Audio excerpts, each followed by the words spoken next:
Hey hi hello welcome to our channel. అందరు ఎలా ఉన్నారు? సో ఈరోజైతే నేను చికెన్ కర్రీ ప్రిపేర్ చేసి చూపించబోతున్నా అండి. సెమీ గ్రేవీ లాగా రైస్కి చపాతీకి ఎంతో ఇష్టంగా తినేలాగా.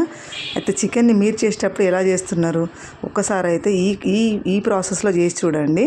చికెన్ని మ్యారినేట్ చేసి సో ఎలా చేస్తున్నాను అనేది ఒకసారి వీడియోలోకి వెళ్ళిపోదాం. మనం ఎక్కడ స్కిప్ చేయకుండా చూసేయండి. కొత్తగా వంట నేర్చుకునే వాళ్ళకైనా యూజ్ అవుతుంది, బ్యాచిలర్స్కైనా యూజ్ అవుతుంది. ఈ పద్ధతిలో చేస్తే చాలా సింపుల్గా చేసేయచ్చండి. సో చికెన్ని మనమైతే ముందుగా ఫ్రెష్గా కడిగి పక్కన పెట్టేసుకుందాము.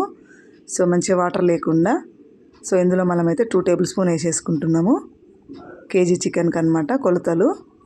3 టేబుల్ స్పూన్ల ఆఫ్ సాల్ట్ వేసేసుకోండి. కేజీకి 3 స్పూన్లు తప్పకుండా పడుతుంది.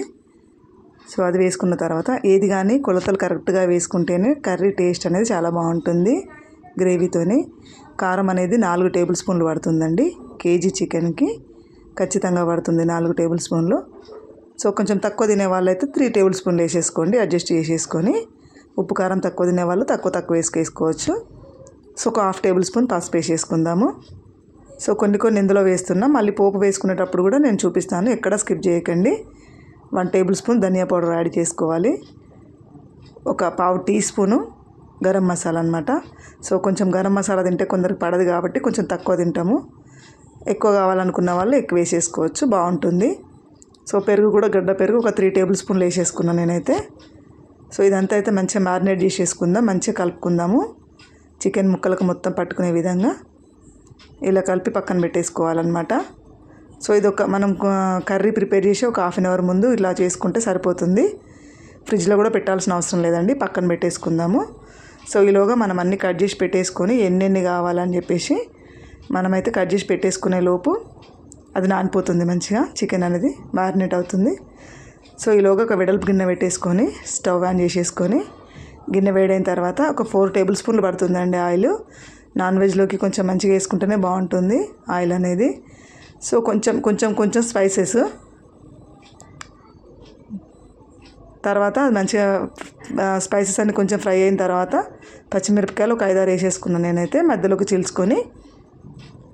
అదేవిధంగా ఒకటి పెద్ద సైజు ఉల్లిపాయ ముక్క కట్ చేసుకొని వేసేసుకొని ఇదంతా మంచిగా కలిపేసుకుందాము. ఇదంతా మనం మంట పెద్దగా పెట్టేసుకొని చేసుకోవచ్చండి పోపు అనేది. సో మంచిగా అవి మగ్గిన తర్వాత కొద్దిగా పుదీనా యాడ్ చేసేసుకుందాం. దీంతోపాటు మెంతాకు కూడా వేసేసుకుంటే చాలా బాగుంటుందండి అవైలబుల్లో ఉన్నవాళ్ళు. సో ఈసారి నాకైతే అవైలబుల్లో లేదు, పుదీనా ఒకటి వేసేసుకున్నా.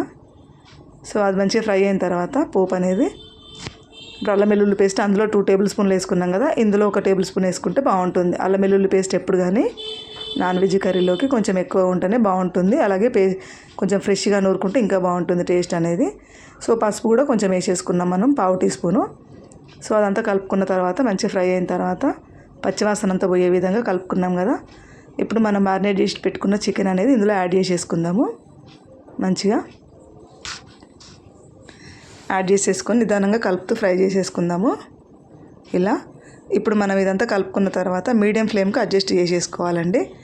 ఎందుకంటే చికెన్లో మనం గ్రేవీ అనేది బయటకు వచ్చే వరకు కొంచెం ఒకసారి మీడియం ఫ్లేమ్లోనే పెట్టేసుకోవాలి. డైరెక్ట్ మనం హై ఫ్లేమ్లో పెట్టడం వల్ల చికెన్ అనేది గిన్నెకి అంటుకుపోతుంది. సో మూత పెట్టేసుకొని ఒక 4 to 5 మినిట్స్ అయితే మీడియం ఫ్లేమ్లో పెట్టేసుకున్నాను నేనైతే. చూడండి కొంచెం గ్రేవీ అనేది రిలీజ్ అవుతుంది చూడండి. ఈ విధంగా మనం మ్యారినేట్ చేయడం వల్ల ఇలా గ్రేవీ అనేది మంచిగా రిలీజ్ అవుతుంటుంది అన్నట్టు.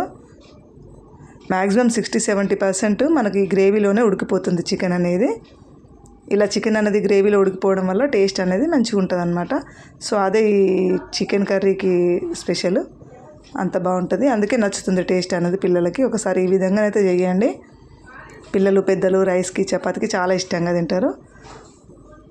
సో ఈ విధంగానైతే ఒకసారి కలుపుకుందాం. మనము కలుపుకొని కొంచెం ఎసరు పోసేసుకుందామండి. కొంచెం ఎక్కువ అవసరం లేదు, కొద్దిగా కొంచెం ఒక చిన్న టీ గ్లాస్ అంతా పోసేసుకుంటే సరిపోతుంది.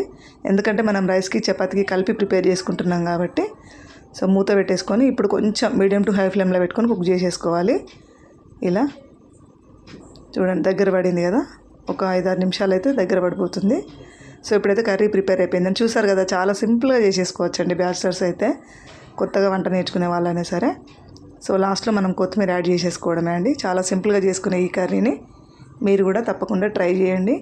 అలాగే ఎలా కుదిరింది అనేది కామెంట్ బాక్స్లో కామెంట్ చేయడం మర్చిపోకండి. ఈ వీడియో కనుక మీకు నచ్చినట్టయితే ప్లీజ్ లైక్ చేయండి. ఫ్రెండ్స్కి, ఫ్యామిలీ మెంబర్స్కి, కొత్త వంట నేర్చుకునే వాళ్ళకి, బ్యాచిలర్స్కి షేర్ చేయండి. అందరు నేర్చుకుంటారు ఈ కర్రీని. సో అందరూ ఒక్కొక్కరు ఒక స్టైలు, కాకపోతే పిల్లలు ఇష్టంగా తినాలంటే ఈ స్టైల్లో చేస్తే మాత్రం ఖచ్చితంగా తింటారు. అలా మీరు ఖచ్చితంగా చెయ్యండి. సో మనదైతే ఈ కర్రీ మీకు నచ్చిందని అనుకుంటున్నా.